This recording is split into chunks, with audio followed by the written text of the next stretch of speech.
Ahí deberíamos estar. Bueno, como les decía, aceros inoxidables. ¿Qué es el acero inoxidable? Rápidamente todos me van a decir, profe, un acero que no se oxida. Y van a estar en lo correcto. Hasta ahí nomás. Hasta ahí nomás. Todos los metales, habíamos dicho en una de las primeras clases, que todos los metales se oxidan. Sí. Y nada derrota a la naturaleza. Lo que nosotros podemos hacer, los seres humanos, es estirar los tiempos, ¿sí? Pero la madre naturaleza es finalmente quien manda y ha decidido que los metales tienen un proceso de degradación y no hay manera de detenerlo para siempre.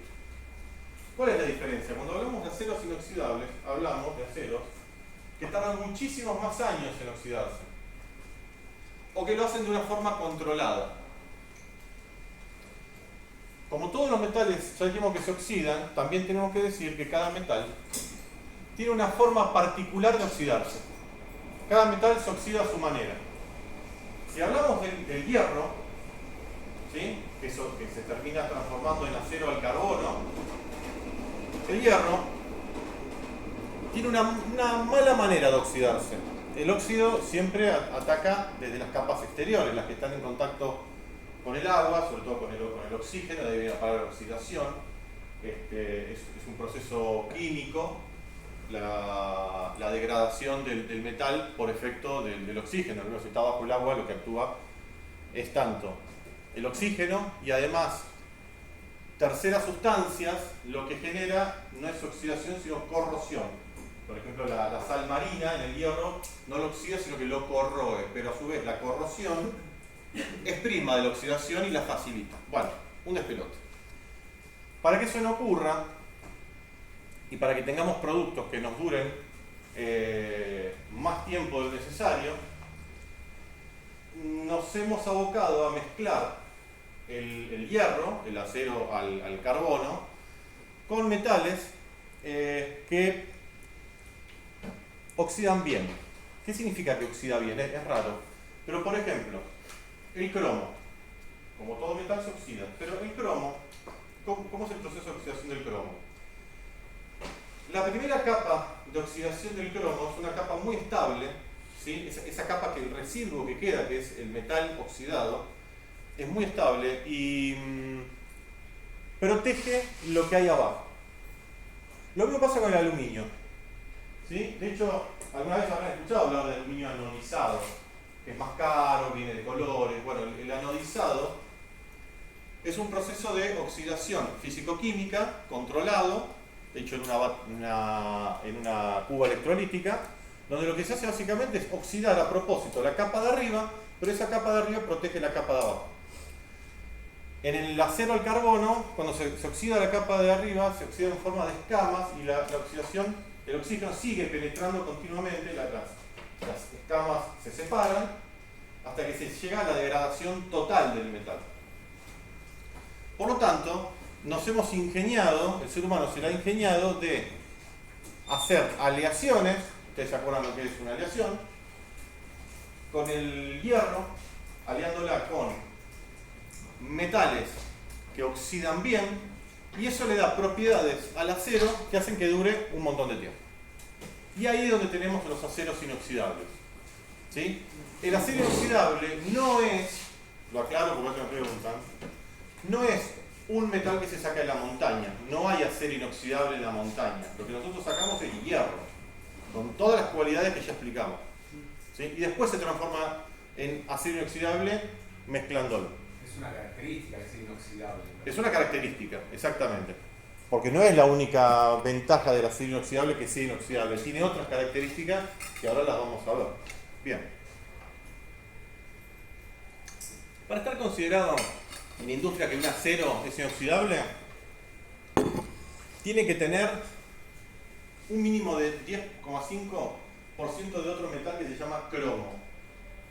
El cromo es un metal sumamente duro, que tiene unas cualidades de brillo, de dureza y de tenacidad muy buenas, y tiene dos problemas.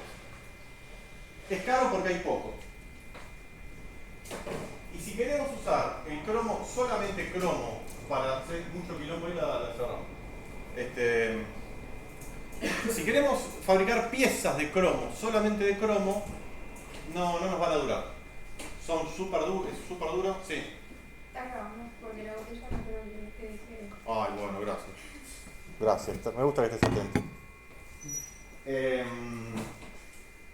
Como decía, el cromo no sirve como un metal único para fabricar piezas. Y alguien va a decir, ¿cómo que no? Si yo tengo llantas de aleación, me dijeron que eran llantas de cromo.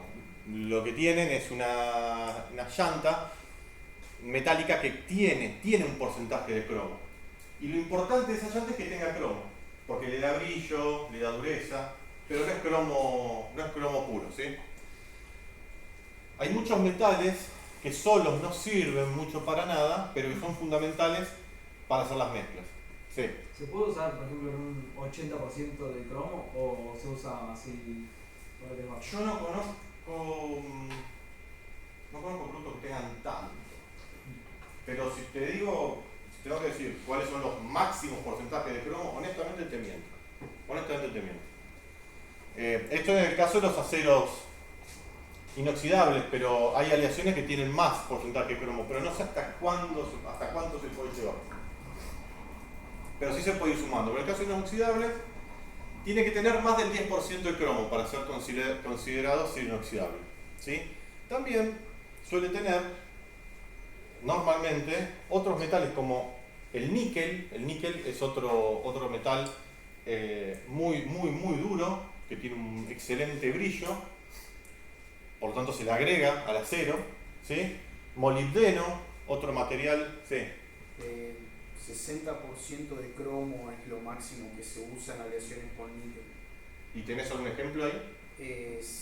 Usos súper específicos para cosas, ciencia, o sea, más sí, que nada por la resistencia a temperatura. Yo creo que un 60% es casi un material de laboratorio.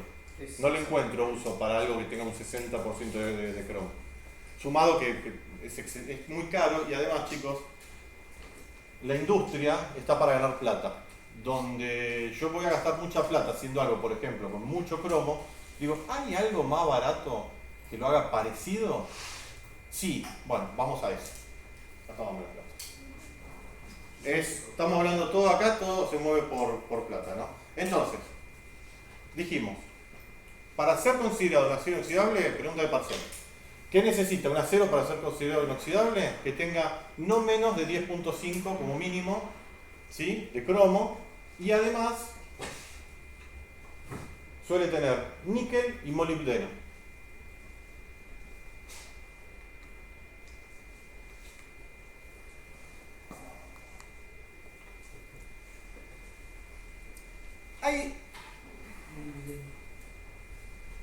Hay una clasificación más amplia de acero inoxidable.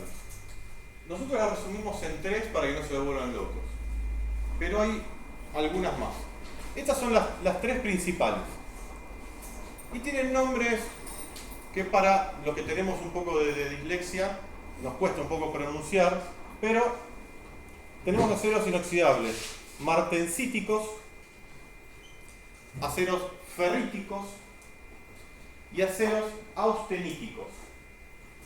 ¿Sí? Martensíticos, ferríticos y austeníticos. Los principales, no los únicos. Es lo que vamos a estudiar acá.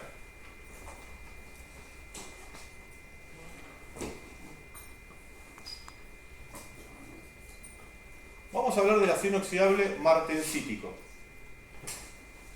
Son los inoxidables más básicos, ¿sí?, en cuanto a la aleación. Normalmente tienen la cantidad mínima de cromo, ven que es 10,5, hasta el 18, tienen un rango no extremadamente alto. Y fíjense el detalle del carbono. Ustedes se acuerdan que el carbono le daba mucha dureza, ¿no?, al hierro, lo hacía muy duro hasta el punto que si lo pasaba de carbono se partía como un... Y habíamos dicho que los aceros al carbono, los que estudiamos en la clase pasada, tenían de hasta 1,6 y hasta 2% de carbono como mucho. Como mucho 2%, ya es muchísimo. Acá estamos hablando que el martensítico tiene 1,2, por lo tanto es un acero inoxidable que tiene mucho carbono. Tiene bastante carbono. Eso, sin leer más nada, sin que nosotros tengamos que leer mucho más por sentido común, nos dice que los inoxidables martensíticos son duros. Tiene carbono, duro, ¿no? Es como una mezcla. Si yo le agrego un poquito de cemento, tiene una dureza. Si le agrego más cemento, por lógica es más duro. Acá es lo mismo con el carbono. No se bancan demasiado la corrosión, porque tienen mucho hierro y no tienen demasiados metales que eviten la oxidación, ¿no es cierto? Son económicos. Al tener pocos metales caros, son económicos. Y esta es una gran ventaja. Si yo en el parcial les pregunto que nombren un par de cualidades del acero martensítico, muy bien me pueden responder que son duros porque tienen mucho carbono, que son económicos porque tienen pocos metales caros, pero lo principal es que se pueden templar, se pueden endurecer. Para los que no sepan qué es el templado es un proceso al que se le pueden someter a los aceros, o sea, los metales con hierro, mediante un calentamiento. Se lo calienta hasta el rojo, hasta determinada temperatura, y se lo enfría muy rápido. Se lo sumerge, por ejemplo, en aceite.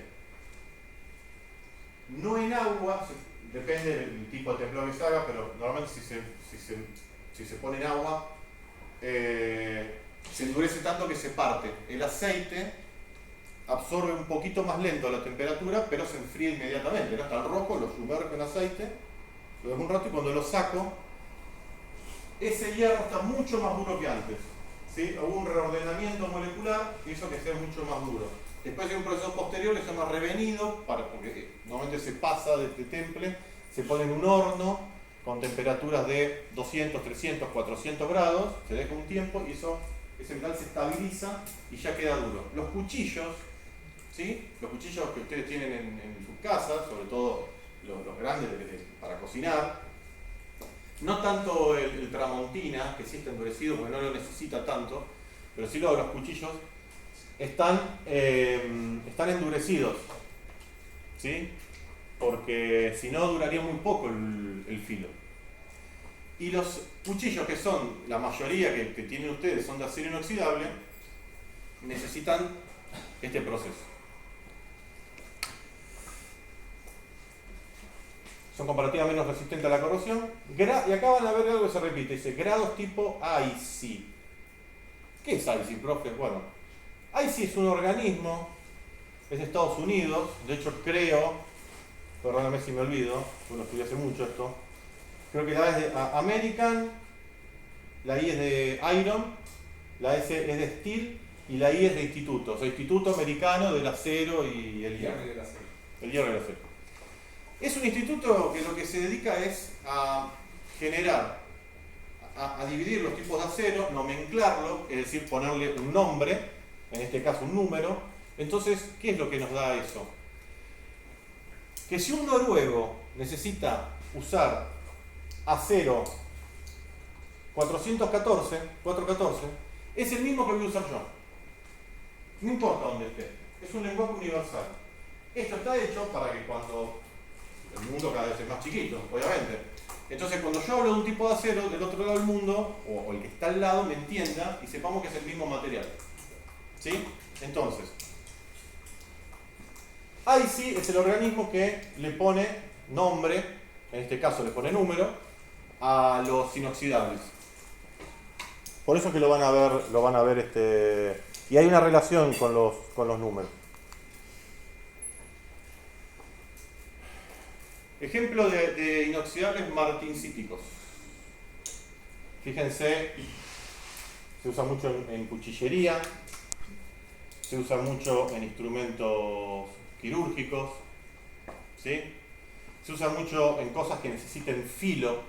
Todo lo que necesite filo y haya que hacerlo inoxidable, es mejor hacerlo con este tipo de acero. porque endurece, ¿no es cierto? Porque lo podemos endurecer. Y además no es tan caro.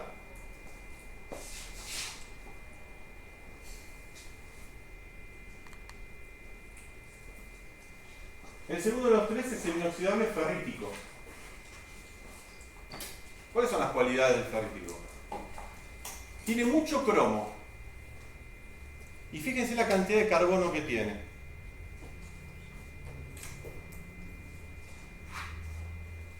Así, sin saber mucho de metalúrgica. Si yo digo que este acero tiene muy poquito cromo,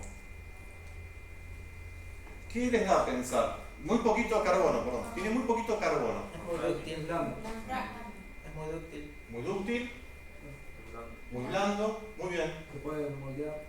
muy bien. ¿Se llega a romper, cortar un poco? O... No, se llega a bollar, porque no es tan duro. Claro. Se llega a bollar. Y es muy importante un material que se abolle cuando necesito que se abolle o que se parta cuando necesito que se parta. O sea, porque no se rompe porque por la alta cantidad de cromo, digamos.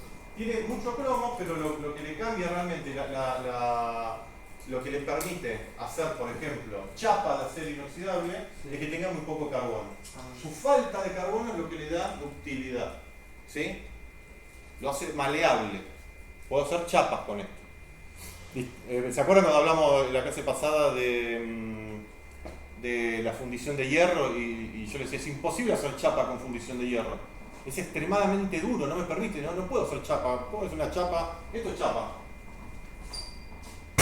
Está toda abollada. Si yo empujo con el dedo, no se parte, se abolla. Tiene que estar blandito.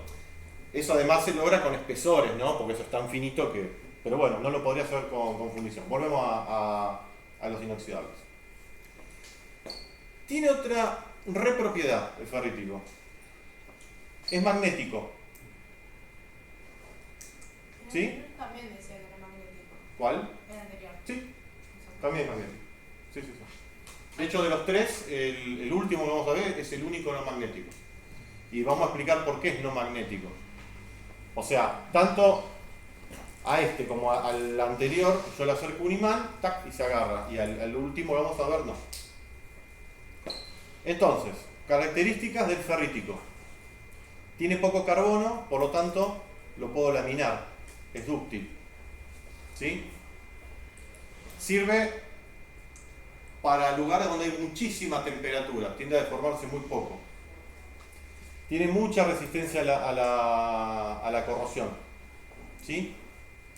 Pero al impacto es más blando, se abolla. Yo lo golpeo y tac, se abolla. Se abolla tanto o un poco menos que el acero al carbono, ¿no? O sea, si yo tengo un acero al carbono y pongo al lado un acero inoxidable, por más blando que sea este, nunca va a ser más blando que un acero al carbono. Siempre es comparativo, ¿no? ¿Qué más tenemos? A ver, alto contenido. Tiene mucho cromo. ¿Sí? Al tener mucho cromo, fíjense que está todo relacionado. El cromo se lleva bárbaro con la corrosión. Se la rebanca contra la corrosión. Por lo tanto, si tiene mucho cromo, tiene mucha resistencia ante agentes corrosivos, por ejemplo ante ácidos. Ante sustancias ácidas, los ferríticos tienen muy buena tolerancia. Por eso se usa mucho el ferrítico en industrias químicas. ¿Sí? En la industria química se va a ver muchísimo este tipo de acero. Y lo van a ver también cuando hay una necesidad, por ejemplo, de cilindrarlo, de plegarlo, de generar chapas, ¿sí? Finito. Entonces, donde se requieren que sean chapas finitas, chapas dúctiles, se usa mucho el ferrítico. Y con resistencia al calor. Y se banca muchísimo el calor. Muchísimo el calor. Por eso se usa para hornos, por ejemplo. Tiende a deformarse muy poco. Profe, dijiste que se usa mucho en la industria química. Sí, el ferrítico es mucho en la química porque tiene mucho cromo, Sí. tiene poco carbono. Y se usa en la industria química porque se banca o tiene, vamos a usar lenguaje académico, tiene muy buenas propiedades de resistencia ante agentes corrosivos. ¿Sí? O bajado del llano, se banca mucho la corrosión y los ácidos. Puede ser que sea un ejemplo como el Sí, sí. Normalmente, Autofly. como está laminado, normalmente se usa ese tipo de acero. Bien. Profe, ¿el grado alimenticio tiene relación si es ferrítico, si es oxético? Sí, Ok. sí. Sí, porque los alimentos, ahora lo vamos a ver, los alimentos, un material para que sea apto para comestible necesita como mínimo dos características. Una, que no tenga lo que se llama migración. Migración es que si yo pongo, alguna vez le habrá pasado, estoy seguro, que tenían salsa de tomate en un tupper, lo calentaron o lo pusieron caliente en el tupper, sacaron la salsa de tomate y el tupper les quedó rojo, y lo lavaban, lo lavaban, y quedó rojo forever. ¿Alguna vez les pasa? Está manchado. Bueno, ¿por qué quedó rojo? ¿Qué es lo que le dio el rojo al tupper? El tomate. Y lo que tiene ese tupper adentro es tomate, en moléculas, pero está dentro del plástico. Acuérdense, se llama migración. A su vez, y esto es malísimo, para que el tomate se pase al tupper, el tupper también se pasa al tomate. Entonces, cuando se comen la salsa, se están comiendo pequeños, microscópicos pedacitos de plástico. Acá es lo mismo. Para que un material tenga grado alimenticio, no tiene que tener migración. Es decir, el acero inoxidable, en este caso, ¿no? El acero inoxidable, no le tiene que pasar moléculas de acero al alimento. Y debe tener la capacidad de que el alimento, por más ácido que tenga, no lo migre al acero inoxidable y no se le meta mal alimento. Ese es uno de los dos. Y el otro me lo olvidé porque soy un señor mayor. Migración es uno. Y antes que termine esto me voy a acordar. Pero bueno, ya van a llegar ustedes. Entonces, dijimos, austenítico. Es el tipo más común de acero inoxidable. Es el que más van a ver. Se caracteriza por su resistencia a la corrosión y a la oxidación. Fíjense los datos acá del austenítico. Entre un 16 y un 25% de cromo. Es una locura la cantidad de cromo que tiene. Una locura. O sea, casi hasta un cuarto del material puede llegar a ser cromo. Y fíjense este otro dato.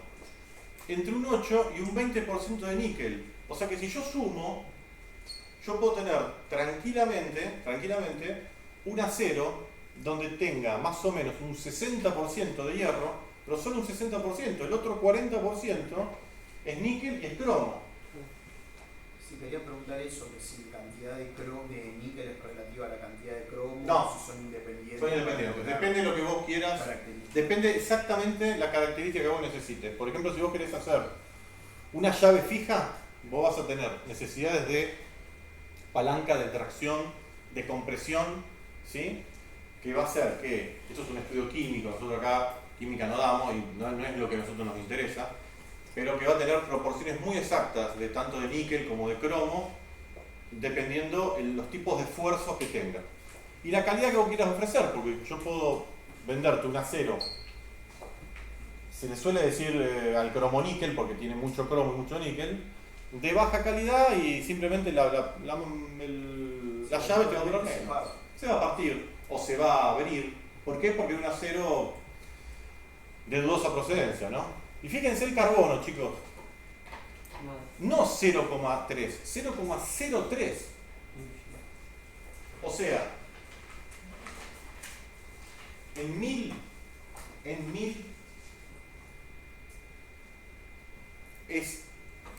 son 3 partes. O sea, cada 1000 partes por ejemplo, de acero, tiene solamente 3 partes de carbono. No tiene nada. Acuérdense, los aceros al carbono llegan casi hasta el 2%. O sea, un montón. Hasta el 0,08. O sea, no llega nunca al 0,1%. Si yo les pregunto en el parcial características del acero austenítico, una de las cosas que me van a decir es la verdad, tiene muy poco carbono, tiene cromo, tiene níquel. ¿Sí? Y acá aparecen unos aceros que son bastante conocidos, que lo habrán escuchado nombrar, el 304, el 304L, que son aceros que se usan muchísimo. Un gran porcentaje de las cosas que ustedes ven de inoxidable suelen ser de este tipo de aceros. Los tres tipos de aceros son parecidos, pero cada uno tiene cualidades únicas.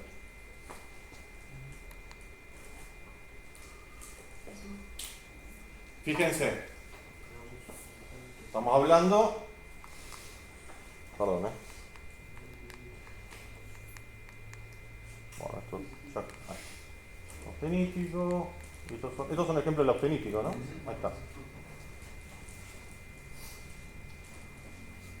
Ollas, sartenes, ¿sí? Grandes tanques, grandes estructuras.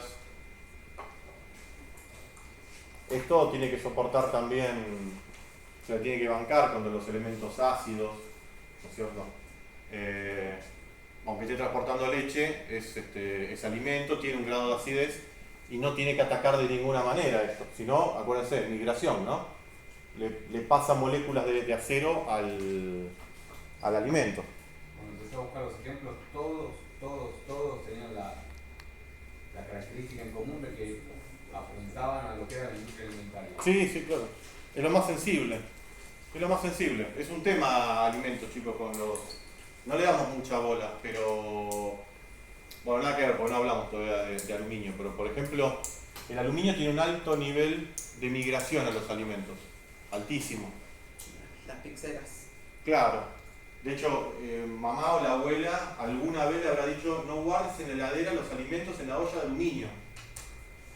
Porque la abuela y mamá son sabias.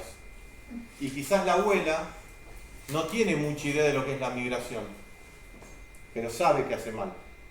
Entonces ustedes dejan un alimento, con la acidez del alimento, mucho tiempo en el aluminio migra al alimento, uno come aluminio y cuando es grande termina, por ejemplo, con Alzheimer. Está demostrado que la ingesta de aluminio causa, con el paso de los años, puede promover el Alzheimer y otras enfermedades. Lo mismo cuando usan papel de aluminio para cocinar, por ejemplo. No sé si alguno debe cocinar, pero el que cocina y usa usa papel de aluminio. ¿De qué lado pone el aluminio con respecto a la comida? El mate, el brilloso para arriba. El brilloso para afuera, el mate para adentro. Claro, están haciendo exactamente al revés. ¿Por qué? Y cuando yo una vez pregunté por qué, me dijeron porque queda re lindo, profe. El film, lo vamos a ver en aluminio, no me quiero adelantar, no quiero salir de acá, pero básico. El film de aluminio tiene una cara buena y una cara mala, para que sea más barato. Las dos deberían ser buenas, pero más caras. Entonces tiene una cara buena y una cara mala. La cara buena es la que brilla. ¿Por qué brilla? Porque está más pulida. Porque las moléculas están más juntas, eso es la base del brillo.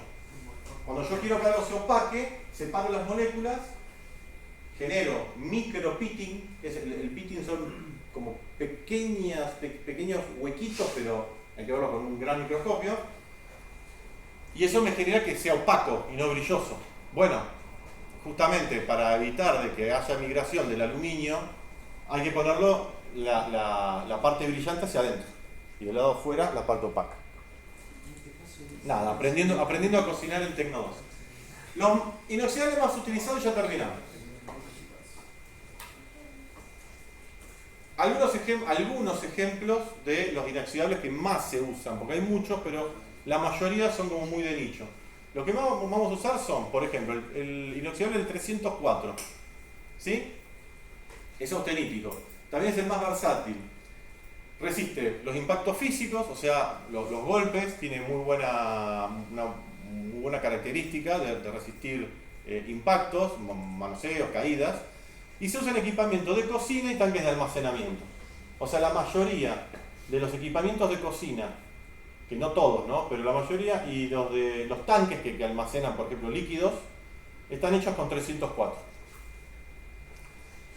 Y hay un 304 que se llama 304L, que está ahí. La L es de low, de bajo. ¿Qué es lo que diferencia un 304L de un 304? El 304L, el low, es low carbon. O sea, es un 304 que tiene menos carbono todavía. Todavía tiene menos. ¿Qué es lo que me permite eso? Poder soldarlo. Porque el 304 normal, cuando yo lo sueldo, al tener bastante carbono, lo que hago es cambiarle las propiedades a toda esa parte cercana a la soldadura que se calentó, y toda esa parte ya no es más inoxidable y no tiene las mismas propiedades. Por lo tanto, tengo un producto inoxidable, pero donde lo soldé tengo un problema ahí. ¿Sí? Arruinás el producto. Es arruinar el producto. Arruinar el producto. O sea, me gasté un montón de plata en un inoxidable y lo soldé por un montón de lados y. Sí. Y aparte, otras letras tienen otros significados. Sí. Porque, o sea, yo sé acero 14C28N creo que es. Sí, cada letra tiene. Cada letra te está indicando algo, digamos. Cada letra te está indicando algo. Entonces decía, bueno, acá está, menor cantidad de carbono, se puede soldar, el 304L. El inoxidable 316, que el 316 es como un 304, pero tiene molibdeno, lo que lo hace ideal para usos marítimos. Es decir, el molibdeno es un metal que se banca muchísimo, por ejemplo, la sal, la corrosión de la sal. ¿Sí? Entonces, cuando usan acero inoxidable para embarcaciones o cosas que están muy cercanas al mar, se usa 316. ¿Sí? También es conocido como acero quirúrgico, porque al tener molibdeno tiene baja corrosión, por ejemplo, a los fluidos corporales humanos. Entonces los bisturí y ese tipo de cosas suelen estar hechas con 316. Ahora, cuando van a la feria y se compran unos aritos que le dicen que es acero quirúrgico, veto a saber, digamos. Nada, anda a averiguarlo, ¿no? Porque además el 316 es caro, es un acero caro.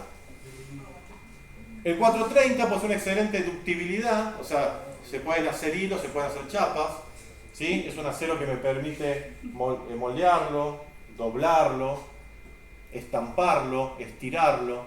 Entonces, cuando necesito un inoxidable que sea lo más parecido a un acero al carbono, porque puedo estamparlo, y normalmente voy a usar un 430.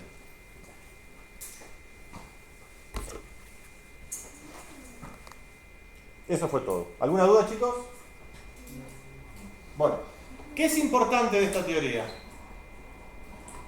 Que puedan acordarse que hay varios grupos, pero que tenemos 3 grupos importantes, y que cada grupo tiene algunas características en la mezcla, es decir, en la aleación, que lo hacen más propicio o menos propicio para hacer determinados productos.